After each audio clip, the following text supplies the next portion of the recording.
Welcome to easy science. आज हम class 7 के साइंस के chapter electric current and its effect के एक्स्ट्रा क्वेश्चन एंड आंसर को स्टडी करेंगे।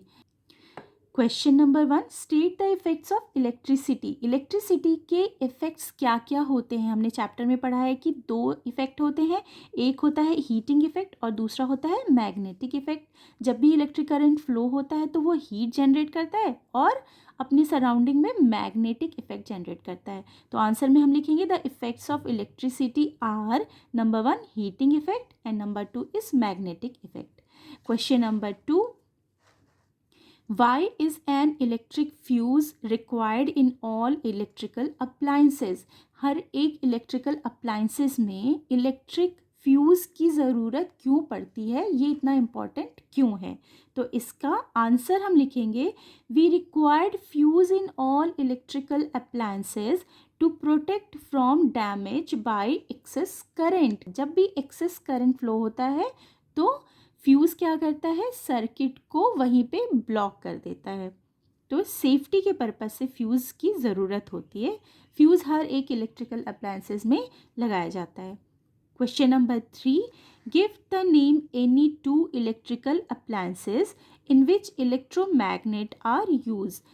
इस क्वेश्चन के आंसर में हमें दो ऐसे इलेक्ट्रिकल अप्लायंसेस के नेम लिखने हैं जिनमें इलेक्ट्रोमैग्नेट लगा होता है। तो इसके आंसर में हम लिख देंगे number 1 is electric fan and number 2 is electric डोरबेल्स।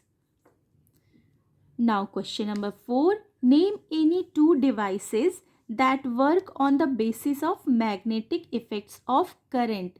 जब करंट फ्लो होता है तो उसके सराउंडिंग में वो मैग्नेटिक फील्ड भी बनाता है, ठीक है, जनरेट करता है। तो उसके बेसिस पर कौन से दो ऐसे डिवाइसेस हैं जो फंक्शन करते हैं। तो यहाँ हम नाम देंगे इलेक्ट्रिक बेल, नंबर 2 है loud speaker. Question number 5, name the device used nowadays in place of electric fuse in electric circuit।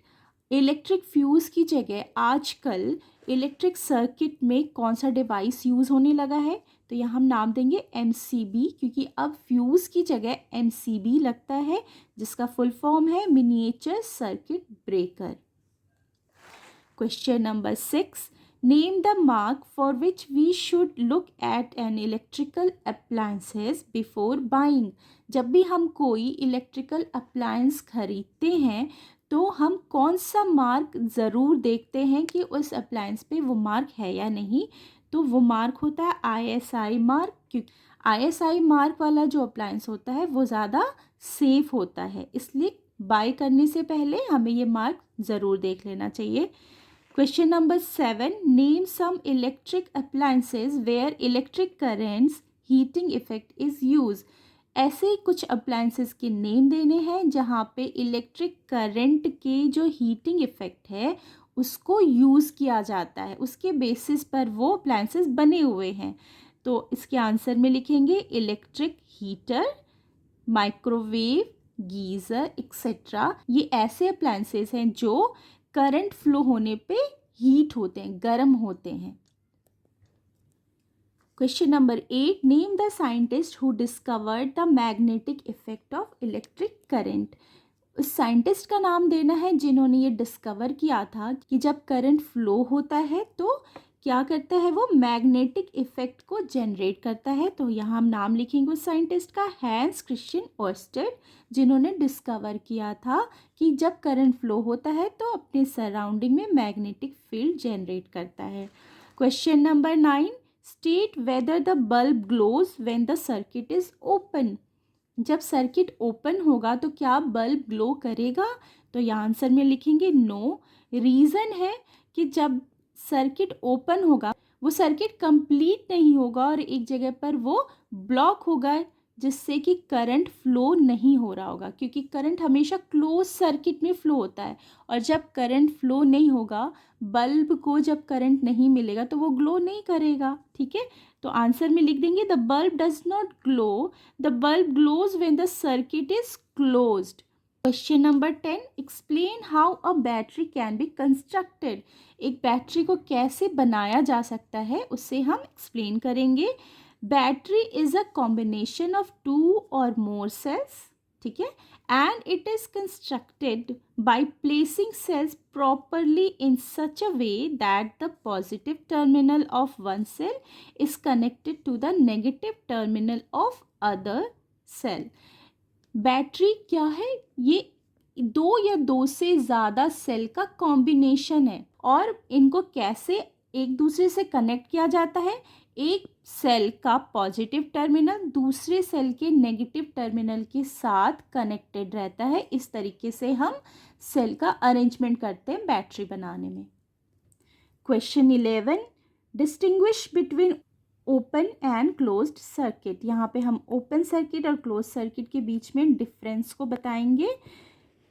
In open circuit, the electric path which begins from positive terminal of a battery gets broken at some point. यहाँ पर जो circuit है वो positive terminal, battery के positive terminal से start होता है, पर एक जगह पर वो ब्रेक हो जाता है जिससे कि करंट फ्लो नहीं होता है, इसलिए उसे हम ओपन सर्किट बोलते हैं। Whereas in closed circuit, electric path which begins from positive terminal of cell or battery and ends at its negative terminal without any break. Question number 12, does the electric current have other effect except heating?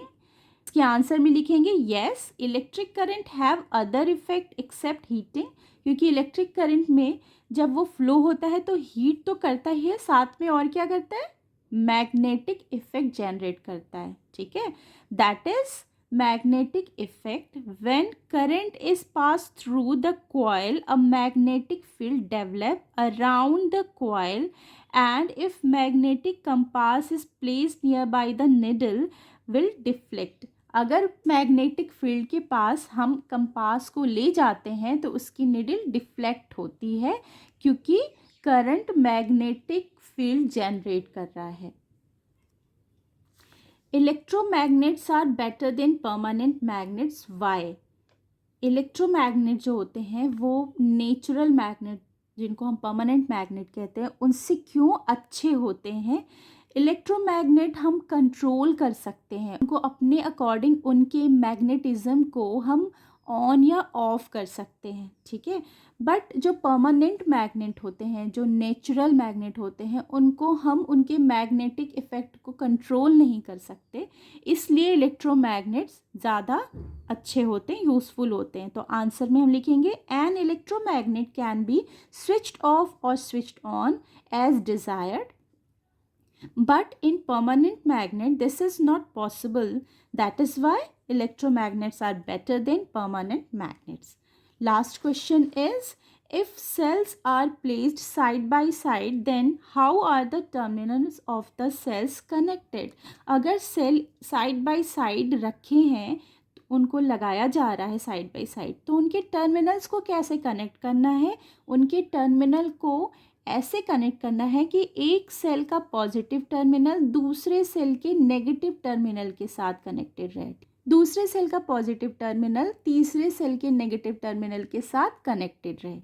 तो answer में लिख देंगे with the help of some connecting wire. जो cell एक दूसरे से connect होंगे वो कनेक्ट किस चीज़ से होंगे? एक वायर से कनेक्ट होंगे। तो आंसर में लिखेंगे with the help of some connecting wires the positive terminals of one cell is connected to the negative terminal of other to produce a combined power of all cells which is called battery. तो ये कुछ extra question थे। इसके अलावा last video में मैंने chapter के exercise को भी सॉल्व किया है, जिसमें इलेक्ट्रिक डिवाइसेस के साइन क्या होते हैं, उनके सिंबल्स क्या होते हैं, इलेक्ट्रिक बेल क्या होता है, इलेक्ट्रोमैग्नेट क्या होता है, ये सारे क्वेश्चन भी इम्पॉर्टेंट हैं। तो इनको अगर आप पढ़ लेंगे, ये एक्स्ट्रा क्वेश्चन और लास्ट वीडियो के क्वेश्चन, तो ये चैप्टर आपका रेडी हो जाएगा। इस वीडियो में इतना ही, मिलते हैं नेक्स्ट वीडियो में दूसरे चैप्टर के साथ।